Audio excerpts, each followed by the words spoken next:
If Achilles was the spear of the Greeks, sharp, deadly, and driven by personal glory, then Hector was the shield of Troy. He was not a demigod. He had no invulnerable skin, no divine mother to whisper warnings in his ear. He was simply a man. The eldest son of King Priam, he bore the weight of an entire city on his shoulders. While Paris played with love and brought ruin to his home, Hector was the one cleaning up the mess. He hated war. He didn't fight for loot, fame, or the thrill of the kill. He fought for one simple reason: to protect his family. Every time he walked onto the battlefield, he wasn't thinking of songs that would be sung about him. He was thinking of his wife, Andromache, and his infant son, Astyanax, sleeping in the crib behind the high walls. He was the only thing standing between them and slavery.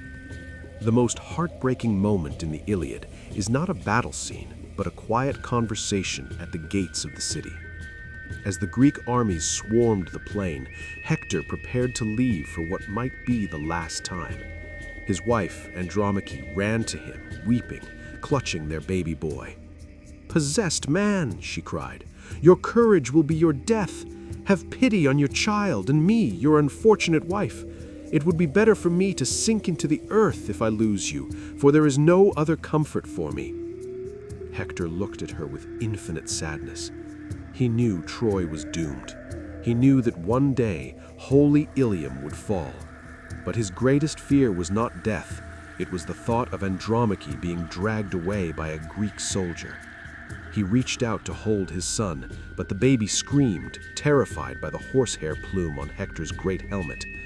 In a moment of touching humanity, he laughed gently.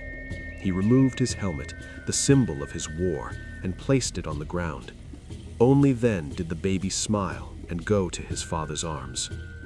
Hector prayed to Zeus, "Let this boy be better than his father," before putting his helmet back on and walking out to meet his fate. The turning point of Hector's life came when he killed a warrior wearing the armor of Achilles.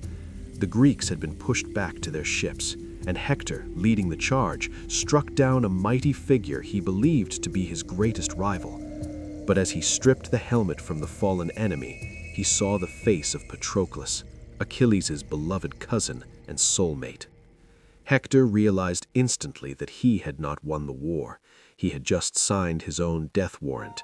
He had awakened the sleeping dragon.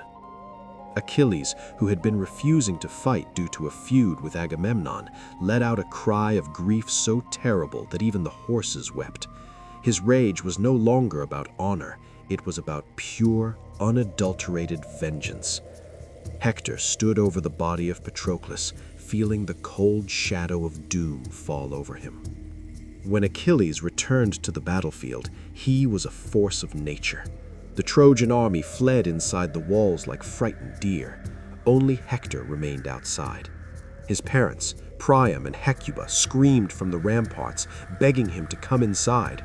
"Do not stand against him alone," Priam wept. But Hector's pride and sense of duty held him fast. He had led the army. He could not hide while his men died. However, when he saw Achilles charging towards him, shining like a star of destruction, burning with divine fire, Hector's nerve failed. For the first time, the great hero knew fear. He ran. It was not cowardice. It was the instinct of a mortal facing a god of death. They ran 3 times around the walls of Troy. The gods watched from above, and Zeus held up his golden scales. He placed the doom of Achilles on one side and the doom of Hector on the other. Hector's side sank down to the underworld. Apollo, who had been protecting Hector, saw the scales and abandoned him. Hector was now truly alone. Realizing he could run no more, he stopped and turned to face his enemy. He tried to negotiate, asking for a pact. "If I kill you, I will return your body to your people. Promise me you will do the same." Achilles stared at him with dead, shark-like eyes. "There are no pacts between lions and men," he snarled. "There are no agreements between wolves and lambs." The duel was fierce but short. Achilles knew the weak points of his own old armor that Hector was wearing, stripped from Patroclus. He drove his spear into Hector's neck, a spot that allowed him to speak his final words. As he lay dying in the dust, Hector gasped, "My brother Paris and Apollo will destroy you at the Scaean gates." Then the soul of the protector of Troy fled to the house of Hades. Achilles' rage did not end with death. He pierced Hector's ankles, tied him to his chariot, and dragged his body through the dirt right in front of the weeping eyes of Andromache and Priam. For 12 days he dragged the body around Patroclus' tomb, trying to mutilate it. But the gods, pitying Hector even in death, kept his body preserved and unblemished. The story ends with a midnight visitor.